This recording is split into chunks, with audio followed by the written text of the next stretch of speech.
হ্যাঁ বল আজকে বন্ধ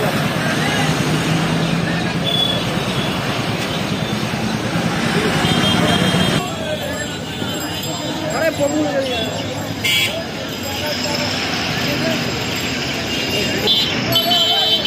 গিয়ে কাজু করে আছে বুঝলে না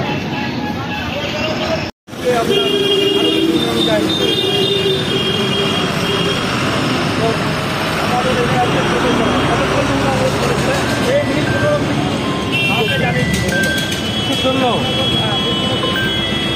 আমাদের গাড়িগুলো যাচ্ছিল সেই গাড়িগুলোকে যেতে দিচ্ছিল না আর নবদ্বীপে গাড়িগুলো আসছিল সেগুলো আসছিল না কোন রাস্তার উপরে হাইওয়ে হাইওয়ে উঠতে পারে না আপনারা কি জানেন বলুন টোটো ন্যাশনাল হাইওয়ে আর স্টেট হাইওয়েতে উঠে এই যে লোকগুলো মারা যাচ্ছে নাকাশিপাড়ায় মারা গেছে মারা গেছে টোটোর চালকও মারা গেছে রাস্তার উপরে ওঠাটা আপনারা কি যেটা মানে যেটা আইন যেটা আছে সেটা কি আপনারা ব্রেক করবেন?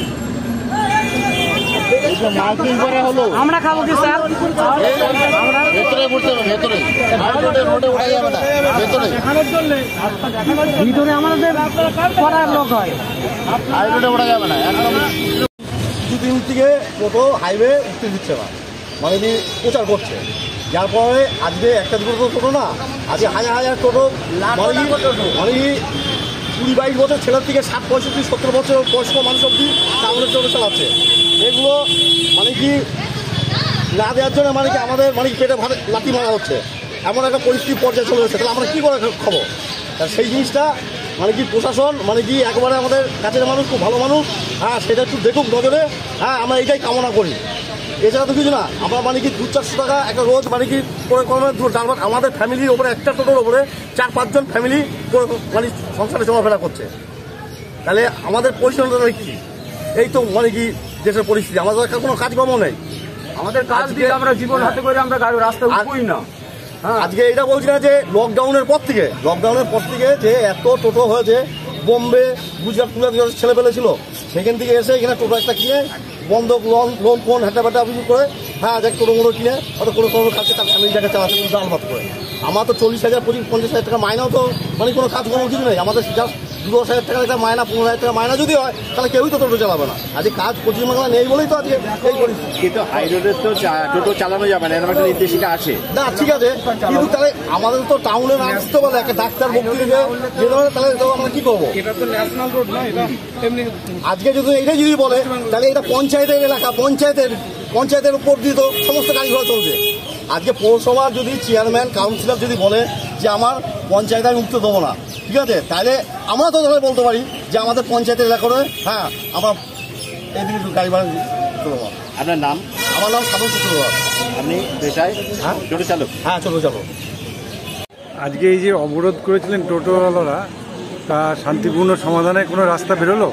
হ্যাঁ, ওদের বুঝে বললাম অবরোধটা কি ওরা ঠিক করে না, ওরা নিজেরাই স্বীকার করছে অবরোধটা করা অন্যায় হয়েছে। কিন্তু কিছু ইলিগাল অটো যেগুলো সেগুলো হাই রোডে চলবে না, আমাদের যে ডিপার্টমেন্টের একটা গাইডলাইন আছে সেই গাইডলাইন ওরা জানেন না, ওনারা বলেছে আসুন অফিসে হাই রোডে কোনো ইলিগাল টোটো চলবে না, কোনো টোটো হাই রোডে চলবে না, সাইড রাস্তা পকেট রাস্তায় চলতে হবে। আর টোটো রেজিস্ট্রেশন হবে, টোটোর লাইসেন্স হবে, ড্রাইভার লাইসেন্স হবে, নতুন করে রেজিস্ট্রেশন টোটোর হবে, রেজিস্ট্রেশন করতে যেগুলো অ্যাপ্রুভ গভর্নমেন্ট অ্যাপ্রুভ ই রিক্সা আছে সেগুলোকে রেজিস্ট্রেশন হবে এবং ড্রাইভিং লাইসেন্স হবে। যেগুলো পুরোনো টোটো আছে সেগুলোকে ওগুলো ইলিগাল টোটো চালানো যাবে না, এজ পার ডিপার্টমেন্টাল রুলস ইলিগাল টোটো চালানো যাবে না। এবং আমরা রেটও করছি, যেগুলো ইলিগাল টোটো ম্যানুফ্যাকচারার আছে সেগুলোকে বন্ধ করা হচ্ছে, এবং যেগুলো অ্যাপ্রুভ ই রিক্সার শোরুম আছে বা ডিলার আছে তাদেরকে পিসি দিয়ে রেজিস্ট্রেশন করার, তাদের লগিং দিয়ে রেজিস্ট্রেশন করার ব্যবস্থা করা। আপনার নাম? সঞ্জয় কুমার পাল, MBA টেকনিক্যাল দরিয়া। যতগুলা হচ্ছে ততগুলা করুন, আমরা তো আপনারা তো বলতে পারবেন যে স্যার আমরা প্রসেস করছি তাড়াতাড়ি দেন, তবে তো একটা চাপ বাড়ি ওদের।